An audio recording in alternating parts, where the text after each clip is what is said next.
win the Bungoma seat, and more importantly, he has a record of speaking out for the people of Kenya. Given the scenario unfolding in the country, an emerging one-man regime that is quickly turning its back on the Kenyans and their problems, the country will need seasoned fighters in all critical places. For Bungoma Senate, Honorable Waminyinyi is our ideal person, and we are pleased to unveil him here and promise him full support of the party in the contest. Secondly, we are here to make our position clear on some of the pronouncements the Oda regime has made in recent days. We are particularly concerned about the regime's plans to inflict more tax burden on Kenyans to finance some of the outlandish and unrealistic promises they made. We are also concerned about the so-called probe into extrajudicial executions, which is turning into a witch hunt against the former DCI boss, Mr. George Kinoti, and some few police officers. Let's be clear on the so-called extrajudicial executions. As a party, we believe in the sanctity of life of every Kenyan.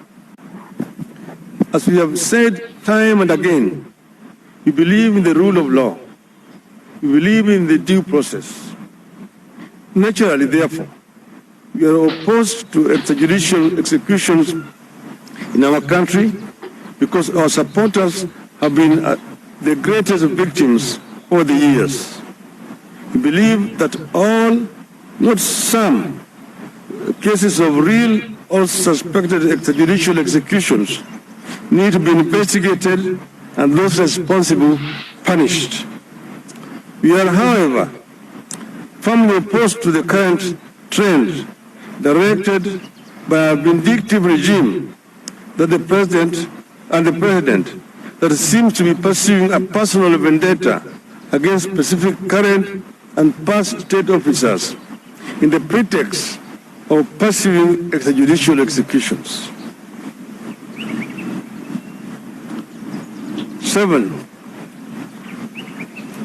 One of William Ruto's grudge against George Kinoti and the DCI started way before the elections. Ruto appears to believe that the coming of the UDI regime is a perfect mandate for him to punish the officers he long had a grudge against. We are here to say no. We oppose that attempt to sacrifice state officers who, in the line of duty, may have rubbed politicians the wrong way and who are now being selectively punished for having done their job.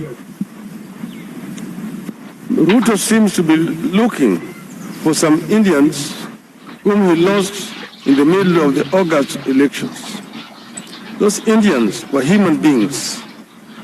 They deserve to live, and we continue to pray for their families and hope that they be found alive and that justice shall be done in their case.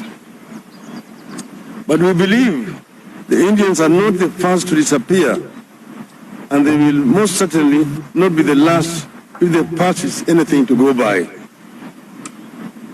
So, as Mr. Ruto mounts a search for the Indians, wherever and whatever they were to him, we want an equally vigorous search to establish the truth behind their disappearance and death of tens of Kenyans, including the following: Sergeant Kipyegon Kinei, the administration police officer, went missing just when he was supposed to accompany his colleagues, the Director of Criminal Investigations, to record a statement in the 39.5 billion shillings fake arms probe that involved the office of the Deputy President when Ruto was serving in that capacity. B. Mr. Christopher Koech, who taught at kwnza Primary School in Mumias, who was later found lying on the side of a road near Shibuli Market with foam in his mouth and was sweating profusely. He was linked to the ICC case. At one time, he was under witness protection and even sought refuge in a neighboring country. Mr. Koech was to travel to The Hague to testify in lawyer Paul Gicheru's ICC case. Meshach Yebei, whose mutilated body was found in Savo National Park, some 600 miles or kilometers from the Eldoret where he had disappeared. He too was linked to the ICC cases. D. Journalist John Kitui was allegedly killed for his reporting on the death of a witness in the ICC proceedings. E. Journalist Walter Osapiri Barasa and Philip Kipkoech Bet, alias Kipsengera, Ngeria, both wanted by the Hague-based International Criminal Court for interfering with witnesses. Their whereabouts remain unknown to date. F. ICC witnesses like John Kangede disappeared in 2008. George Duo died in 2013. Bernard Kimeli died in 2011. Charles Ndungu Wagacha, Naftali Irungu, Anthony Mwenje, Jerome Gichere, Timothy Mburu Gatira, Njuguna Gitao Njuguna, among other ICC witnesses who disappeared and later died under mysterious circumstances. G. Then there is the lawyer Paul Ndungu, the last of the ICC witnesses who died last September, probably driving the final nail in the coffin of the ICC case. H.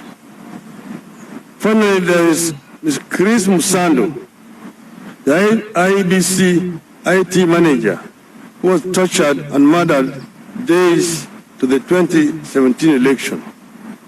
I cannot finish without mentioning my late friend, Jacob Juma, who was found shot dead in Ngong Highway, and whose to date his death has not been properly concluded. Jacob Juma, before he was killed, had stated those who wanted him dead. 11. As a party, we demand an immediate end to the selective and vindictive process route was embarked on with regard to disappearances and extrajudicial executions. Instead, we demand a transparent, professional, and inclusive public inquest to assist the country and families determine the fate or whereabouts of members who disappeared or died under unclear circumstances, including the ICC witnesses and election officials. 12. Finally, the issue of raising of taxes. Despite the campaigns, both Azimio and Kwnza made promises to Kenyans. During the campaigns, both Azimio and Kwnza made promises to Kenyans. On our part, we made it clear that they would realize the promises we made without increasing tax burden on Kenyans. It remains our position that Kenyans cannot afford and should not be asked to pay extra taxes for the Uda regime to realize the outlandish and unrealistic promises it is pursuing. We wish to remind the Uda regime that we have been here before. When NAC took over power in 2003, the economy was worse off than what UDA has inherited from Jubilee. But we were able to put the country back on track, including free primary education, without raising taxes. The Grand Coalition government picked up from the ashes of post-election violence and rebuilt the economy, including massive infrastructure, without raising taxes. UDA must immediately shelve any thoughts of raising taxes on suffering Kenyans. Instead, UDA must improve revenue collection at all collection points like airports, customs points, registration of persons, VAT, and so on. It must stop diversion of revenue, reform institutions like the KRA, NSSF, NHIF, and government procurement. Deducting more money from workers and throwing it at the corrupt and mismanaged institutions like the NSSF and the NHIF won't solve any problem. Above all, the government must fight and be seen to be fighting corruption. Those measures will be sufficient to raise money to finance the country without raising taxes. We will resist any attempt by the government to unilaterally raise taxes to finance corruption. End of statement. Here.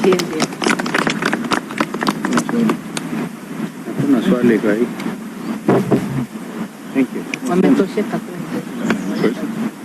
Oh, nataka Kiswahili. Kwanza, mmeona hapa tuko hapa kama viongozi wa Azimio la Umoja wa One Kenya. Mmeona hapa Mheshimiwa Kalonzo Musyoka, Mheshimiwa Martha Karua na washirika wengine. Tuko hapa na Mheshimiwa Eugene Wamalwa ambaye kwa mara ya kwanza anashiriki katika mkutano yetu kama mwanachama, ametoka kwa serikali sasa. Karibu katika kiwanja wa upinzani. Vilevile naona Mheshimiwa Junet Mohamed hapa, Dr. Mukisa Kitui na wabunge wengi tuko nao hapa pamoja na minority leader in the National Assembly, Honorable Pia Wandai. Tuko hapa kwanza kupeana certificate kwa Mheshimiwa Wafula wa Munyinyi kama mgombea kiti cha useneta wa kaunti la Bungoma. Yeye ndiye atabeba bendera ya Azimio katika hiyo by election ambayo inakuja kule Bungoma. Najua nyinyi watu mnajua Mheshimiwa wa Munyinyi amekuwa mwanabunge kwa miaka mirefu zaidi, mbunge wa Kandui constituency kule Bungoma, na uwezo wake na kila kitu inajulikana. Tuna hakika ya kwamba Mheshimiwa Wafula wa Munyinyi atabeba bendera ya Azimio vizuri katika hiyo kinyang'anyiro ya kiti cha Bungoma. Namtakie kila laheri. Pili, tumeongea juu ya mambo ya maafa ili uuaji kinyama ya Wakenya. Tumesema tunajua ati kuna wale Wahindi ambaye inasemekana walishikwa na baadaye wakatoweka na wajaonekana mpaka leo.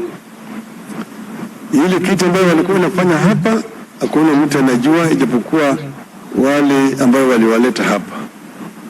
Lakini tumesema wao ni binadamu kama wanadamu wengine, na sisi tutatetea haki yao ya maisha. Na sisi tungependa uchunguzi yote ifanyike ili ijulikane wako wapi, ikiwa kama hayuko ni nani ambaye aliwachukua.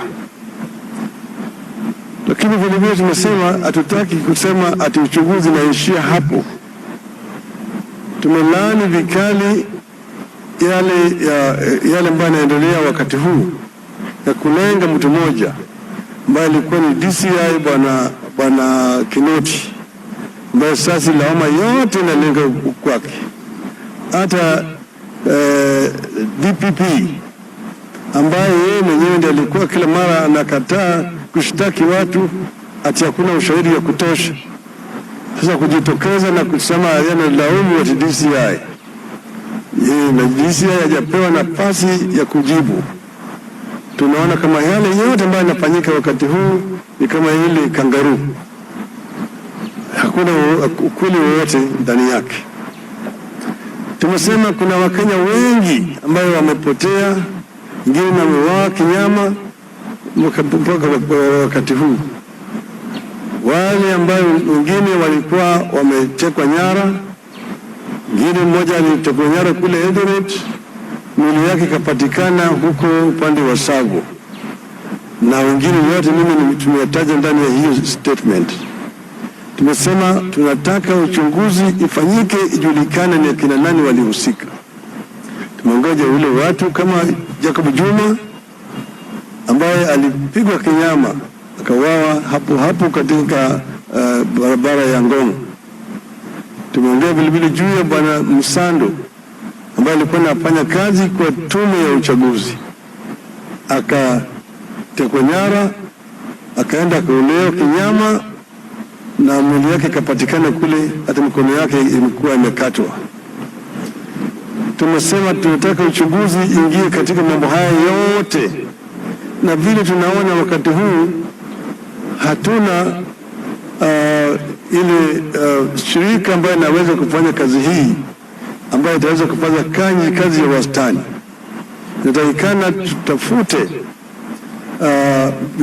watu wengine ambao labda wametoka nje wajiingize kwa mambo kama haya, vile marehemu Nyayo alifanya, alileta Scotland Yard hapa kuchunguza kifo ya bwana Robert Ouko.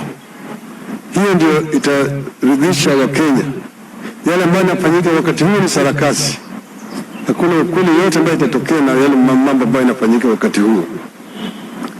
Mwisho tunaongea juu ya mambo ya ongezeko ya ushuru kwa Wakenya. Wakati huu Wakenya tayari wanabeba mzigo mzito zaidi ya uhuru.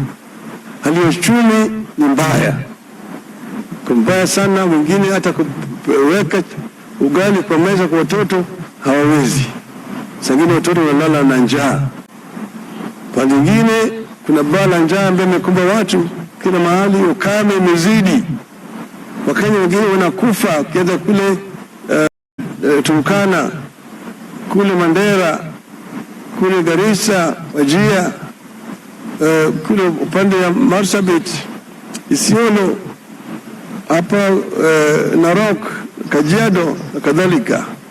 Wakenya wanalala na njaa, watoto wanakufa, mifugo zinakufa kila mahali.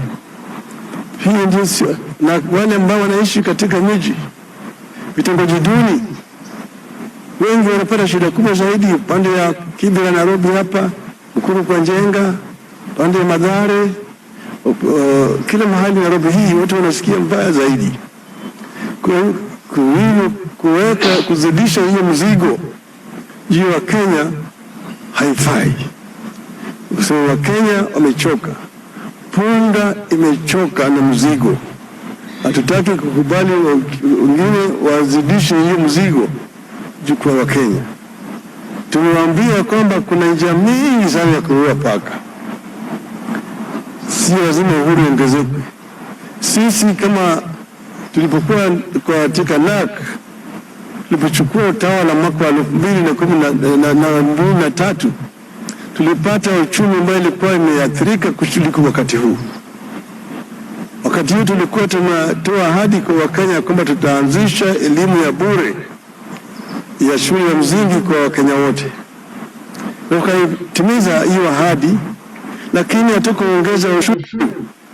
Tulitumia mbinu ambayo sisi kama Azimio, kama tungeunda serikali tungetumia. Hao jamaa walikuwa wanatoa ahadi, lakini walikuwa hajui vile watatekeleza hiyo ahadi. Sisi tulikuwa tunatoa ahadi, tukiingia tutawasaidia wale maskini ambao hawana mapato, shilingi 6,000 kila mwezi. Tulikuwa tunajua hiyo pesa itatoka wapi. Tusingoje mambo ya elimu ya bure ya Wakenya, tunajua hiyo pesa ingetoka wapi. Hatungeongeza mizigo juu ya Wakenya. Kwa hivyo nyinyi wana Kenya Kwisha au Kenya Kwanza, timizeni ahadi zenu. Nyinyi mlitoa ahadi kwa Wakenya, wengine mlisema mtatimiza baada ya kuweka Biblia chini, kuapishwa. Ingine ilikuwa ifanyike ndani ya mwezi mmoja, ingine baada ya siku 100.